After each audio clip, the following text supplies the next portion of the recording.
Dalam menganalisa, banyak pendekatan yang digunakan. Salah satunya adalah teknik grid. Grid memakai penyaringan besar hingga kecil. Jadi dalam menganalisa kapan COVID berakhir, saya pakai pendekatan grid ini. Yang dilihat pertama adalah globalnya terlebih dahulu, di mana saat ini terdapat data 5 juta manusia terpapar corona.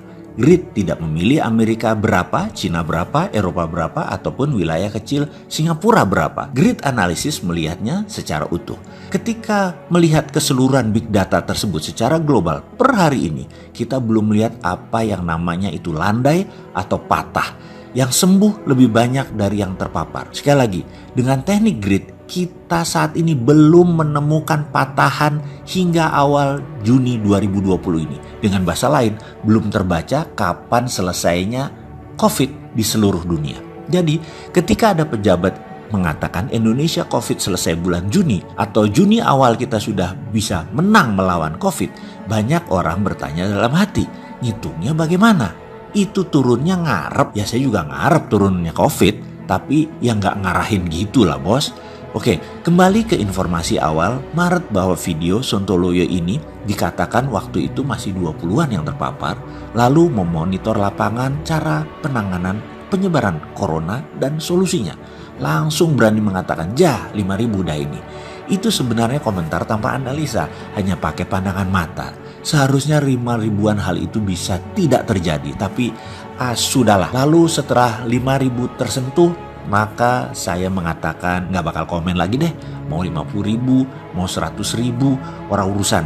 Nah memang kayaknya sulit kali ya melakukan pendekatan penyelesaian dengan cara yang saat ini. Lalu pendekatan yang memang herd immunity, buktinya longgar sekali tuh PSBB-nya yang sudah telat 30 hari dari seharusnya dilakukan. Kemudian diputuskan berdamai versi pasrah. Karena musuhnya nggak bilang damai soalnya. Sekarang banyak orang mencari-cari data kapan COVID menyatakan berdamai dengan Indonesia. Jadi karena belum dengar omongan si COVID, banyak yang mengartikan damai itu menyerah. Oke, jadi ke depannya ya pinter-pinter lah atur kesehatanmu dewe-dewe. Jadi angka 50.000 atau 100.000 bakal kena karena logikanya telat PSBB. Lalu bagi kita yang taat di rumah, banyak yang sudah muak dengan lambatnya gerakan, ragu-ragunya terlihat, gagapnya terbaca dari keputusan pengelolaan pemerintahan saat ini. Tapi tenang, kita tolong. Kita semua tahu kata-kata yang lagi viral di seluruh dunia saat ini. COVID kill life, but slow government kill everything. COVID membunuh manusia, tetapi pemerintah yang lambat membunuh semuanya. Sekali lagi, tenang bos, kita bantu solusinya.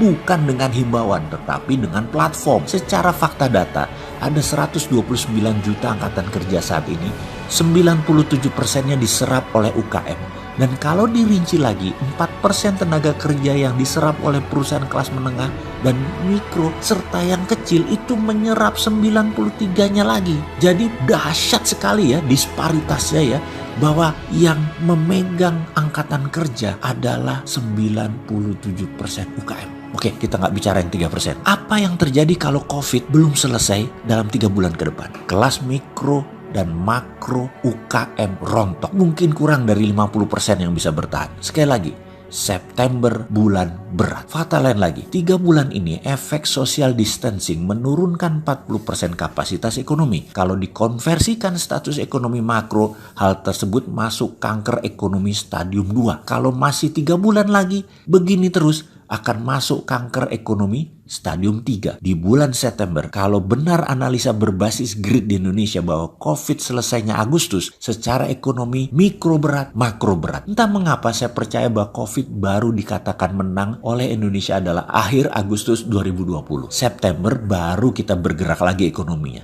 Dan ini menyebalkan. Oke, sekarang bagaimana? Perang lawan COVID tetap kita ikuti anjuran pemerintah. Stay at home. Tapi perang ekonomi kantong pribadi, kita tidak mau berpangku tangan bergantung pemerintah. Apalagi menunggu keadaan lebih baik. Kita harus ciptakan keadaan agar menjadi lebih baik. Realitas saat ini, banyak yang aktifkan lagi main sosmed di kala COVID pandemik ini, bukan? Dan kalau dulu Anda sahabat berbaik hati men-share informasi dan gak dapat keuntungan finansial, sekarang Anda tetap melakukan hal yang sama, yaitu nge-share. Hanya sekarang Anda bisa dapat duit. Kami buatkan platform yang menggunakan algoritma sosial media agar Anda dapat uang penghasilan tambahan. Bisa dapat dari sekedar nge-share, memviralkan, Anda bisa dapat komisi kalau transaksi terjadi. Dan yang Anda share adalah produk teman-teman Anda sendiri. Dari sisi Anda yang punya produk, Anda pasti ingin produk Anda laku, cepat dan banyak. Setuju ya? Anda pasti punya anggaran pemasaran. Atau Anda tak bermodal? No problem. Ada 3 cara kami siapkan untuk platform jualan untuk Anda. Anda atur komisi kepada siapa yang akan men-share atau memviralkan, berapapun. Kedua, Anda lakukan yang agresif, yang namanya push marketing. Anda bayar jasa teman-teman yang memviralkan seperti bayar Facebook Ad. Anda atur sendiri, Rp1.000, Rp2.000, Rp5.000 per klik. Kalau jualan terjadi, Anda ambil sales tadi semua untuk Anda. Atau paket ketiga, Anda lebih agresif, kasih jasa memviralkan dan beri juga komisi penjualan. Produk Anda pasti menggila di sosmed. Inilah platform viralmu.id. Bagi yang mau jadi promoter yang memviralkan, daftarkan diri Anda ke viralmu.id_freecash. Bagi sahabat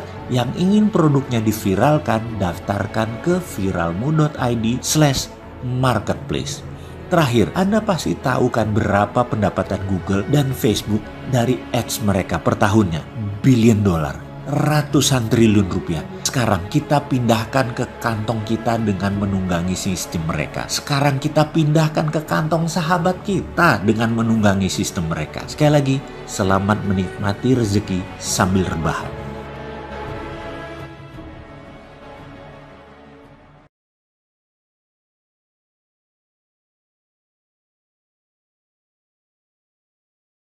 Sekarang dari sisi kita, dari Indonesia, the rise of nationalism atau naiknya semangat nasionalisme adalah efek langsung dari deglobalisasi.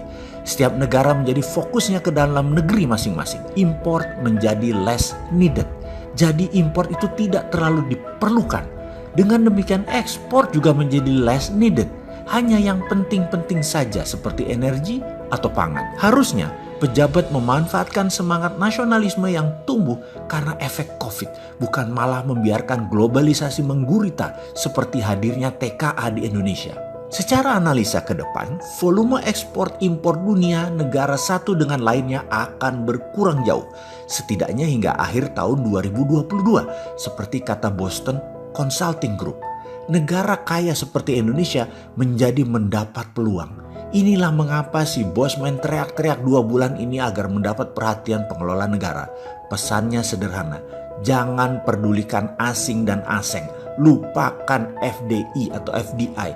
Lupakan membangun pakai dolar. Lupakan pinjaman dolar. Lupakan pinjaman pakai dolar. Demi membangkitkan rasa nasionalisme. Kalau perlu, lupakan bayar tagihan. Anggap saja IMF itu debt collector. Masuk gang ke tempat kita gebukin aja seperti di masa pandemi seperti ini. Bagaimana? Ini bercanda ya. Nggak gitu juga sih. Nggak lah. Hutang tetap harus kita bayar. Tenang aja. Kalau bisa yang ngutang yang bayar. Bahkan nanti walaupun dia sudah nggak jabat, kejar aja. Dan mulai sekarang ke depan kita nggak ngutang lagi. Gimana? Setuju ya? Karena dalam negeri sekarang dan ke depan menjadi penting. Menjadi meningkat semangat nasionalismenya. Inilah masa kita fokus di produksi dan transaksi dalam negeri yang drivennya, dorongan terbesarnya adalah barang konsumsi. Barang yang habis dipakai. Consumable good. Kita harus mulai menggenjot produksinya. Kita kan post Keynesian, kita create demand berbarengan dengan create supply. Ini teori dasar dari MMT, Modern Monetary Theory. Jangan MMT printing money dipakai untuk create demand dengan BLT. Bubar itu negara. Sudahlah, kalau nggak paham berekonomi MMT, jangan dipakai ilmu printing money-nya. Kalau Bosman ini yang ngawal, baru kalian boleh percaya. Bener nggak gitu ya? Oke, pemrakarsa MMT ini sudah 5 tahun. Kalau diperlukan idenya, siap. Kita akan menjalankan dan bekerja sama untuk negara. Yang kedua adalah menjaga currency dari fluktuasi turun naik yang ekstrim. Maka secara pribadi, Anda sahabat semua ada baiknya menggunakan sistem aplikasi berbasis sistem pembayaran nasional yang berlaku di seluruh Indonesia sebagai alat transaksi dan ATM atau anjungan tunai yang berlaku di seluruh Indonesia. Kalau e-money ala Dana, OVO atau GoPay, Anda bisa ambil ke ATM? Nggak bisa kan? Lalu kalau Anda pakai yang sejenis lah, misalnya produk lain, Anda tarik tunai, kena 3,5% karena platformnya pakai kredit card, Visa atau Mastercard. Tapi kalau pakai sistem pembayaran nasional itu jadi free transaksinya. Jadi semangat kebangkitan nasional ini harus kita manfaatkan. Indonesia untuk Indonesia. Deglobalisasi adalah kembalinya semangat persatuan bangsa menjadi cinta tanah air Indonesia. Sahabat, deglobalisasi ini ternyata berimbas positif. Ada produk berbasis sistem pembayaran nasional. Ini bukan produk investasi, ini alat bayar. Berlaku di semua ATM di Indonesia dan edisi di seluruh Indonesia.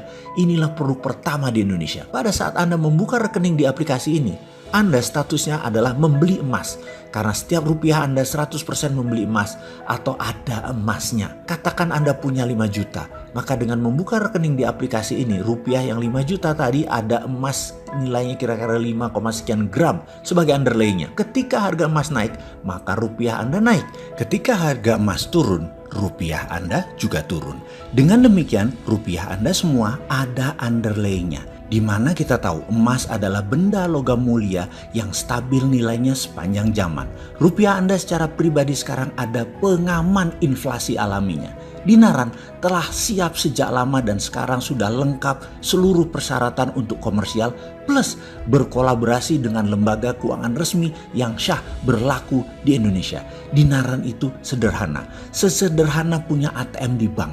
Inilah strategi nasionalisme kembali ke tanah air. Terima kasih telah bergabung di dinaran.id.